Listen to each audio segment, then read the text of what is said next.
अध्याय 16 एक जहरीली प्रेम कथा। हांगकांग। अंदर आओ मिस बजाज। बैठो, ज़रूरत नहीं है। अभी बस इतना बताओ कि तुमने मुझे यहाँ क्यों बुलाया है। अपने स्पॉन्सर से ऐसे बात नहीं की जाती। पता है, मैं हमेशा सोचता था कि जब भी तुम मेरे सामने होती हो तो मुझे फाड़ खाने वाली नज़रों से क्यों देखती हो। उम्मीद है कि तुम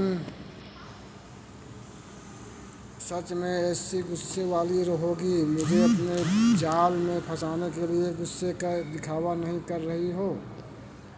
क्योंकि हो सकता है कि तुमने मेरे बारे में पढ़ रखा हो कि मुझे गुस्से लड़कियां पसंद आती है। अब ये मत कहना कि मैं तुम्हारे टाइप का नहीं हूँ, क्योंकि वो सरासर झूठ होगा। मुझे थप्पड़ जड़ने का मन कर रहा है। काश जड़ सकती। अब बताओगे कि मुझे यहाँ क्यों बुलाया है। हम मेरे पास तुम्हारे लिए एक ऑफर है। सॉरी, लेकिन ब्रिट्स के लिए मैं कोई भी डील फाइनल नहीं कर सकती। ऐसे किसी काम के लिए तुम्हें विक्रम से बात करनी होगी। ये ऑफर पर्सनल है, ब्लिंट्स से इसका कोई लेना देना नहीं है। मुझे किसी भी तरह की पर्सनल ऑफर में कोई दिलचस्पी नहीं है, समझे तुम। रुको, अभी भी ऑफर नहीं मानोगी क्या। तुम जितना चाहो उतना अमाउंट इस चेक में लिख लो। माया बजाज। ना मुझे तुम्हारे पैसों में दिलचस्पी है और ना ही तुम्हारे किसी भी तरह के ऑफर में। अपना पैसा अपने पास रखो या फिर उसे दे दो जिसे तुम्हारे ऑफर में दिलचस्पी हो। अच्छा, तो अब तुम्हें पैसों में भी दिलचस्पी नहीं है रही। झूठ बोलना कोई तुमसे सीखे, क्योंकि पिछले हफ्ते तो तुम पैसों के लिए बहुत छटपटा रही थी, इतनी कि तुमने अपनी बनाई पेंटिंग तक बेच डाली। सही कहा ना। तुम्हें पेंटिंग्स के बारे में कैसे पता। और वैसे भी मैंने उन्हें क्यों बेचा, तुम्हें इससे क्या। अपनी पेंटिंग के साथ मैं जो चाहे वो करूं। आइंदा मेरी किसी पेंटिंग का जिक्र तक मत करना। भला क्यों ना करूं। मैंने उन बकवास सी पेंटिंग को पैसा देकर जो खरीदा है, और जो चीज़ मेरी है उस पर बात करने का मुझे पूरा हक है। नहीं, ये नहीं हो सकता। प्रीति ने कहा तो था कि मेरी सारी पेंटिंग एक आदमी ने खरीदी है। कहीं वो रणवीर ही तो नहीं था। अगर तुम्हारी पसंद इतनी ही अच्छी है मिस्टर मल्होत्रा, तो तुमने मेरी बकवास पेंटिंग खरीदी ही क्यों। तुम्हें फंसाने के लिए। मैंने तुम्हारे इंसेंटिव्स का चेक भेजा, लेकिन तुमने उसे इसलिए ठुकरा दिया क्योंकि तुम्हें मेरा लिखा हुआ मैसेज पसंद नहीं आया था। और मुझे ऐसे लोग बिल्कुल पसंद नहीं जो मुझे अक्कर दिखाएं।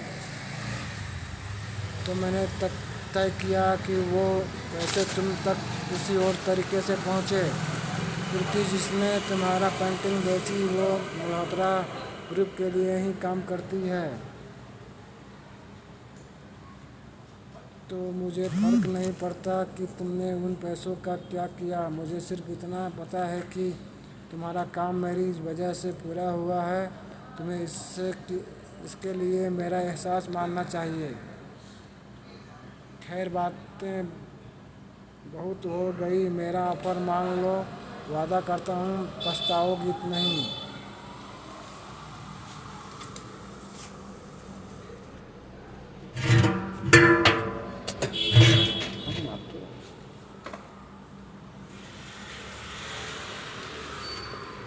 कहा ना कि तुम्हारे ऑफर में कोई दिलचस्पी नहीं है, तो फिर मैं तब तक तुम्हारा पीछा नहीं छोड़ूंगा जब तक तुम खुद ही मेरे ऑफर को मान नहीं जाती, मिस बजाज। और हाँ, मैं कैसे भी अपनी बात बनवा ही लेता हूँ।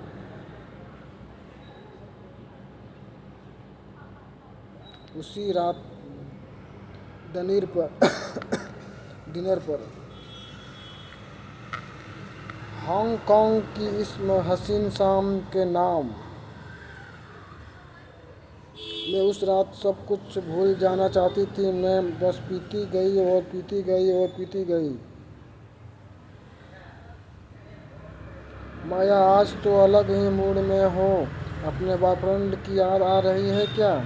मेरी कोई बॉयफ्रेंड नहीं है। सच में पहले भी कोई नहीं रहा। मेरी ऐसी किस्मत नहीं रही कि कैट, लेकिन मैं खुश हूँ। मुझे सिंगल रहना पसंद है।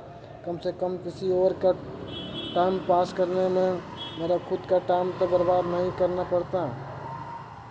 हर वक्त फ़ोन पर बाबू सोना करने में लगे रहो, फिर उसके याद दोस्तों और फैमिली से मिलो जुलो। मेरा बस का नहीं है। मेरी ज़िंदगी में पहले ही बहुत ऐसे ड्रामे चल रहे हैं, एक और नहीं चाहिए।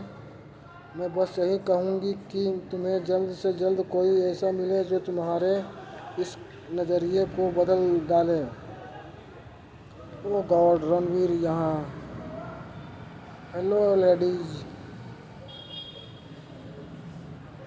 रणवीर, ये तो सरप्राइज है। आओ ना, हमारे साथ बैठो। नहीं, मेरा मतलब हमारे पास एक्स्ट्रा चेयर नहीं है। तो क्या हुआ, मैं तुम्हारी चेयर ले लेता हूँ और तुम मेरी गोद में बैठ जाओ। माया, तुम तो काफ़ी नशे में लग रही हो। ऐसा कुछ नहीं है।